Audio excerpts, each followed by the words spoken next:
Hello everyone, मैं ज्योति सिरसवाल। हमारे channel Kurukshetra भूमि news में आप सबका हार्दिक स्वागत है। आज हमारी टीम आपको लेकर के आई है डिस्ट्रिक्ट सहारनपुर के गांव जयरामपुर में, और आज हमारे साथ लाइव खास मुलाकात में होंगे यहाँ के भावी उम्मीदवार भद्रपाल जी। तो आइए इनसे जानकारी लेते हैं कि इनका पॉलिटिक्स में आने का मुख्य उद्देश्य क्या है और क्या सौगात अपने गाँव की जनता के लिए ये लेकर के आए हैं। सर नमस्कार। सबसे पहले तो आपका स्वागत है जी हमारे चैनल कुरुक्षेत्र भूमि न्यूज़ में जी। तो सर किन किन एजेंडों पे आप अपने गांव में कार्य करना चाहते हैं, क्या सौगात आप अपने गांव की जनता के लिए लेकर के आए हैं? सबसे पहले बात तो ये है जी कि हमारा गांव जयरामपुर में आज तक जितने भी प्रधान बने किसी ने भी इस गांव की तरफ कोई ध्यान नहीं, विकास के नाम पर कोई ध्यान नहीं दिया। यहाँ तक के हमारे गांव में बारात टिकाने की भी जगह नहीं है। अगर कहीं बारात किसी की बैठ जाए कर तो उस समस्या को देखते हुए मैंने पिछली बार 2015 में इलेक्शन लड़ा तो लोगों ने लड़ाया, लोगों ने नियुक्त कराया हमें।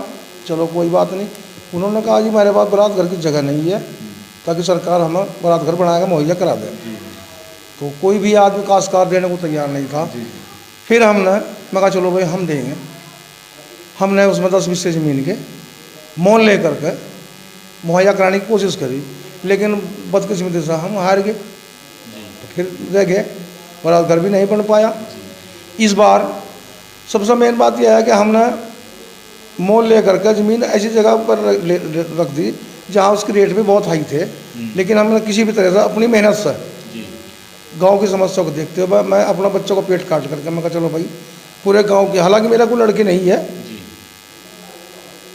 तो मैं कहा बारात तो सभी की है, लड़की सभी की ऐसी हैं। मैंने अपनी मेहनत से अपने बच्चों को पेट काट कर कुछ पैसा इकट्ठा करा, और वो पैसा इकट्ठा करने के बाद में मैंने वह ज़मीन खरीद दी।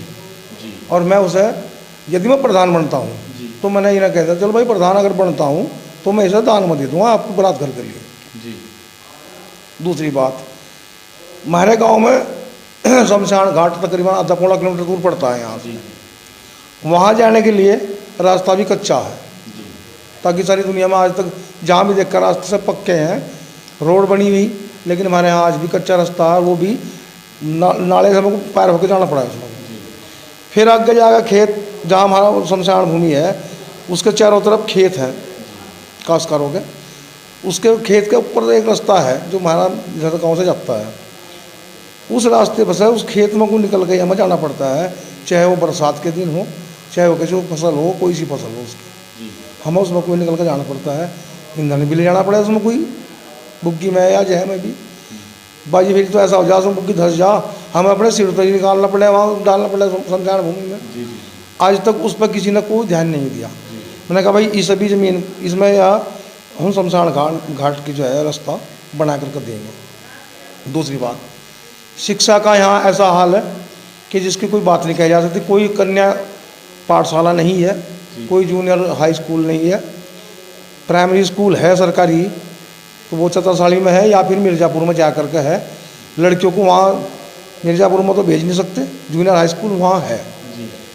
तो उस पर हमने ध्यान रखा भाई ये लड़कियों के तो स्कूल बनवाऊँगे हम यहाँ, सरकार से मांग दें कहीं तो कुछ भी करें, ये करवाऊँगे। दूसरी बात, हमारे गाँव में राशन बटा है, राशन की दुकान भी चतरसाली में ही है। वहाँ का प्रधान रहा, वो 15 साल प्रधान रहे वहाँ के, वो राशन की दुकान भी वहीं है।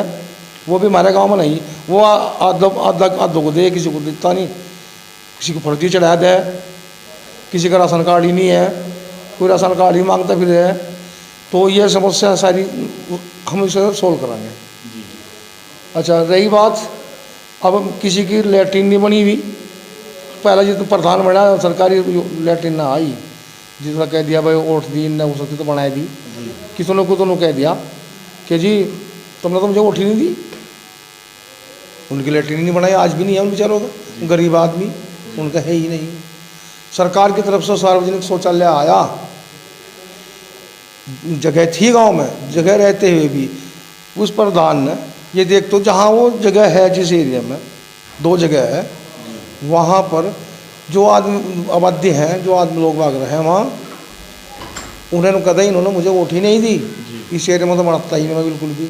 फिर दूसरी जगह कहा गया नहीं इस साइड में बना दो, अगर इन्होंने भी मुझे वोट नहीं दी फिर कहाँ बनाओगे। जी। तो जहाँ बच्चे दबे हैं वो गांव, वो जगह गांव से पश्चिम की तरफ जो है तकरीबन आधा किलोमीटर दूर जंगल में है, जंगल के बीच में। अब जा करके इसने वो वहाँ बनाई, मना करी, लेकिन वो मेरी मर्जी, मैं मालिक हूँ कहे, मैं मालिक हूँ, मैं जो चाह मर्जी वो करूँगा। तो कौन इसके लिए फिर कौन लफड़े में पड़े उसमें। सर, आप अपने गांव की सफाई को किस तरीके से ध्यान में रखेंगे और किस तरीके से आप सफाई व्यवस्था पे कदम उठाएंगे? हम यहाँ पहली बात तो यह है कि हमारे यहाँ सफाई कर्मी अब तक तो जो है वो भी चतुर्थाली का है, और कभी तो आ जाओ, उसको कई महीने हो गए इनको आया ही नहीं। उससे पूछा भाई कहाँ से, तो सफाई सफाई कर दिया कर। अब जी मेरी ड्यूटी तो गौशाला में लग रही, अब वो पता नहीं गौशाला कहाँ है, कहाँ लग रही। हमारे गाँव का कर्मचारी है, सफाई कर्मचारी, ड्यूटी लग रही है उसकी, बताओ है वो गौशाला में। चलो भाई ठीक है, अपने आप ही सभी लोग अपने आप करें, कहीं कहीं वो कर दे, वो यहाँ प्रधान कहते हैं वो तुमने में कर दे, जैसा मेन रोड है बीच में, ये इसको आप आए हो गए, इस पर को कर दे थोड़ी बहुत कर दी। इधर देखा आपने ये चट्ट लगे पड़े यहाँ। तो हम इस चीज़ को ध्यान में रखें, कर्मचारी जो भी रहेगा हम उधर बिल्कुल टाइट रखें करके। और नालियाँ सारी जो गंदी हुई पड़ी, चाहे वो मेन रोड की है चाहे यहाँ की, क्योंकि उनकी कहीं निकासी ही नहीं है पानी की, तो पानी सड़ेगा ही वहाँ। यानी कि गंदे पानी की वजह से बहुत तगड़ी समस्या है। जब उसका कहीं पास ही नहीं दे रखा हमने, कहीं निकलने का, कहीं नाले में या तालाब में जाने का, तो वो तो सड़ेगा वहाँ। इस चीज़ पर कोई ध्यान नहीं दिया, हम इसका समाधान करेंगे जरूर। सर, आज आप हमारे चैनल पे लाइव बैठे हो, अपने गांव की जनता से आप क्या अपील करना चाहते हो हमारे चैनल के माध्यम से? मैंने तो यही कहा भाई, सबसे अगर मुझे आप अच्छा काम देखना चाहते हो तो आप जो है हमें कामयाब करें, और अगर हम कामयाब हुए तो हम हर समस्या का जो सरकार से हम ले कर सकते हैं, जो एक प्रधान का दायित्व बनता है, हम हर समस्या का हल करेंगे। जी। तो ये थे आज हमारे साथ लाइव खास मुलाकात में भावी उम्मीदवार भद्रपाल जी। तो बने रहिए कुरुक्षेत्र भूमि न्यूज़ के साथ। मैं यानी जोनी सिरसवाल, फिर से मुलाकात होगी, तब तक के लिए जय हिंद, जय भारत।